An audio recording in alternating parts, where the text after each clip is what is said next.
सोचिए कोई मिसाइल ऐसी हो जो आवाज से 5 गुना तेज उड़ रही हो और रास्ते में उसे सांस लेने के लिए अलग से ऑक्सीजन टैंक की भी जरूरत नहीं चाहिए। दोस्तों, जिस देश ने इस तकनीक की मिसाइल का विकास पूर्ण रूप से कर लिया, उसे मॉडर्न वॉरफेयर में हराना मुश्किल ही नहीं, असंभव है। यही तकनीक कहलाती है हाइपरसोनिक टेक्नोलॉजी और इसी दिशा में भारत के डीआरडीओ ने हाल ही में एक बहुत बड़ी छलांग लगाई। दरअसल डीआरडीओ ने भारत के हाइपरसोनिक मिसाइल प्रोग्राम के तहत पहली बार फुल स्केल एक्टिवली कूल्ड और लंबे समय तक चलने वाले स्क्रैमजेट इंजन का सफल ग्राउंड टेस्ट किया।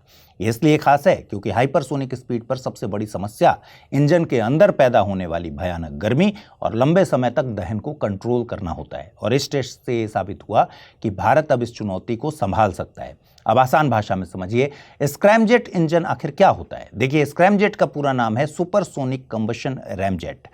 ये एक ऐसा इंजन होता है जो हवा में उड़ते हुए ही हवा को अंदर खींचता है और उसी हवा से ईंधन जलाकर ताकत पैदा करता है। इसमें न तो पंखे होते हैं, न घूमने वाले कंप्रेसर होते हैं। ये सब आम जेट इंजनों में होते हैं। सबसे दिलचस्प बात यह है कि इस इंजन में बल्कि सुपरसोनिक स्पीड पर ही फ्यूल जलाया जाता है। इसी वजह से यह इंजन मैक 5 यानी ध्वनि की गति से 5 गुना या उससे भी ज्यादा स्पीड पर काम कर पाता है। ईंधन की बात करें तो स्क्रैमजेट इंजन में आमतौर पर लिक्विड हाइड्रोजन का इस्तेमाल होता है। दहन के लिए ऑक्सीजन बाहर से ली जाती है यानी हवा से, इसलिए इसे एयर ब्रीदिंग इंजन भी कहते हैं।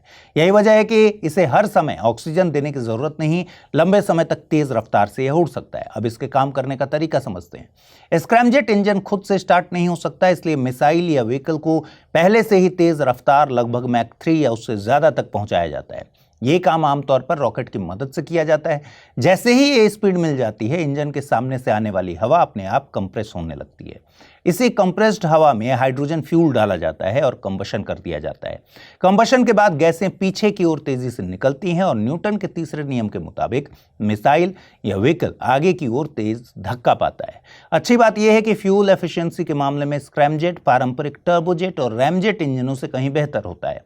अब बात हाइपरसोनिक मिसाइल्स की करते हैं। हाइपरसोनिक मिसाइल वो होती है जो मैक 5 से ज्यादा स्पीड से उड़े, यानी आवाज से 5 गुना तेज। इन्हें दो मुख्य कैटेगरी में बांटा जाता है। पहली है हाइपरसोनिक ग्लाइड व्हीकल, जिसे रॉकेट की मदद से ऊपर ले जाया जाता है और फिर वहीं से लक्ष्य की ओर ग्लाइड करते हुए बढ़ता है। दूसरी है हाइपरसोनिक क्रूज मिसाइल, जो पूरी उड़ान के दौरान स्क्रैमजेट इंजन से ताकत लेती रहती है।